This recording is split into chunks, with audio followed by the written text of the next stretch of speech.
Hey there, it's Dr. Michael Gibson, owner of the Wellness Group, co-creator of Life by Design, and co-owner of CrossFit 613.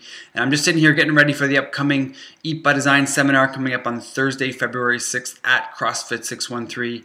And I just wanted to share do a little recap of Eat by Design. I know we've had a lot of new people into the practice lately, a lot of new people really excited to start eating by design, getting excited for the upcoming seminar. And my message has been this, is that, eating by design is not a gimmick. It's not a quick fix, and you know what? At times it's not easy, but it does work.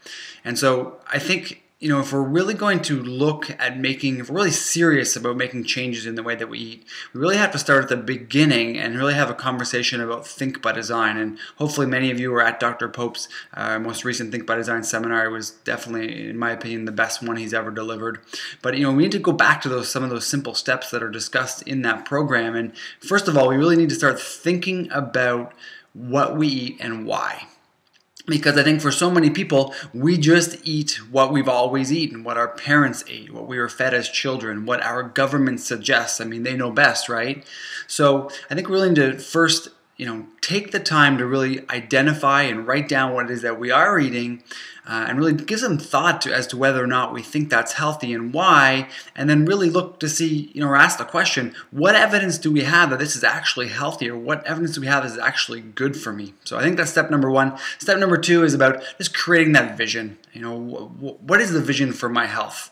And if you've ever done any goal setting before, you know that it's really important that these goals are very, very specific. So I want to get healthier, I want to lose weight, simply not specific enough. You really need to get very clear about what exactly health looks like. If you say you want to lose weight, how much weight? What do you want to weigh at the end of this process? So I think it's really important to get some really clear goals set out for yourself.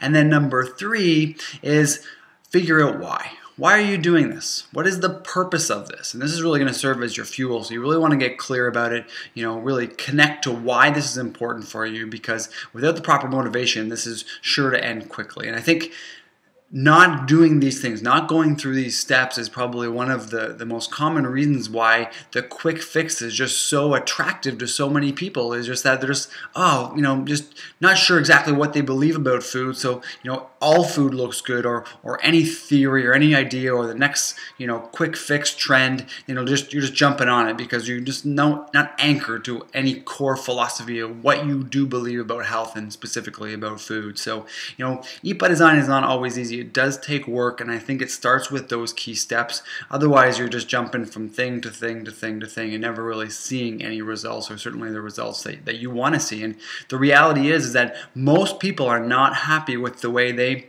look. They're not happy with their weight. They're not happy with their health, their energy levels, their productivity. And it's sad because it really doesn't have to be that way. And so what I want to encourage you to do is take that first step. Join us on February 6th for our next Eat by Design seminar.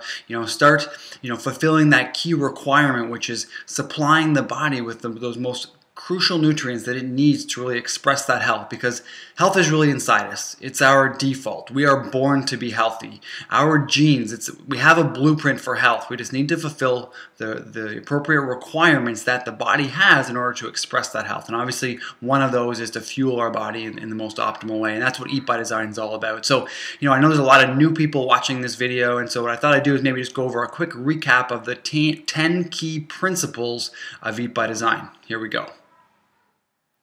So step number one is eat real food first.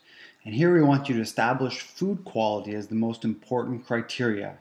If it comes in a package and has a barcode, it's not very likely by design. Step two, eat protein with every meal. Healthy sources of beef, pork, lamb, chicken, turkey, wild game, eggs, and wild fish have been a staple of our diet for a very long time. Step three, this is an easy one, eat your vegetables. Cooked is better than raw. Step four, increase your quality fat intake. This includes fat from healthy animal sources, pastured butter, ghee, coconut oil, avocado, minimal nuts and seeds, and olive oil. Avoid highly processed seed and grain oils. Step 5, remove grains and legumes. The The emphasis is on gluten-containing grains, but no grains or legumes provide us with nutrients we cannot receive from better by design sources in more quantity and with less of the negative effects like anti-nutrient and gut-irritating properties. Step 6. Remove sugar. It is a toxic substance and should be avoided or consumed in very small quantities.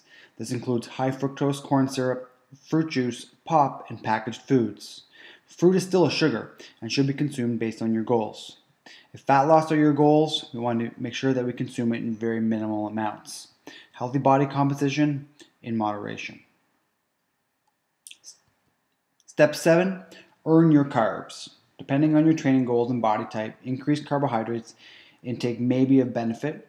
They are best consumed in the post-training window and from non-gut irritating sources like sweet potatoes, yams, and squashes. Step 8. These are your Life by Design essentials. Eat by Design is the primary approach to fulfilling nutritional requirements. The essentials just simply fill in the gaps. Omega-3, vitamin D optimization, and probiotic use for gut health. Dairy is a gray area. For the most part, stick to butter and cream raw if possible, avoiding the dairy proteins in milk products, which may be allergenic to many and have other known issues. And finally, step 10, stop counting calories. No animal counts calories. They eat by design. Do the same. So there you have it, the 10 key principles of eating by design. And for those of you who are brand new to this, I'm sure there was a few surprises there, a few things that you're like, wait a minute, that's totally contradictory to what I've learned or what I've known or what I've been taught in the past about food and what I should eat and what I shouldn't eat. So, prove it to me.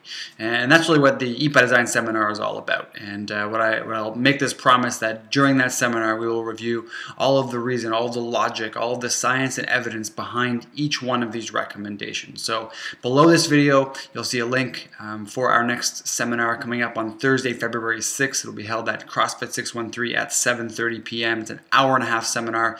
Every attendee will receive the Eat by Design ebook. And you know what? Even if you've been to one of these seminars before, you know that we're constantly striving to make them better, constantly adding new content, constantly updating these seminars. So I promise that you'll also get something out of it, even if it is your second time. So everyone is welcome. You don't have to be a practice member or a member of CrossFit 613. These seminars are open to the public, and we really hope that you'll join us. So listen, Eat by Design is sustainable. It's delicious. It's not restrictive in any way. In fact, Eat by Design is really just all about figuring out what foods are going to help us thrive. Not just survive, but thrive. What foods are going to help us move us closer to that genetic potential that we talked about. Every single one of us is born to be healthy, but we have to fulfill the requirements. And so we're going to start the conversation about what requirements we have as far as nutrients are concerned on February 6th. All of the information is below. Can't wait to see you there.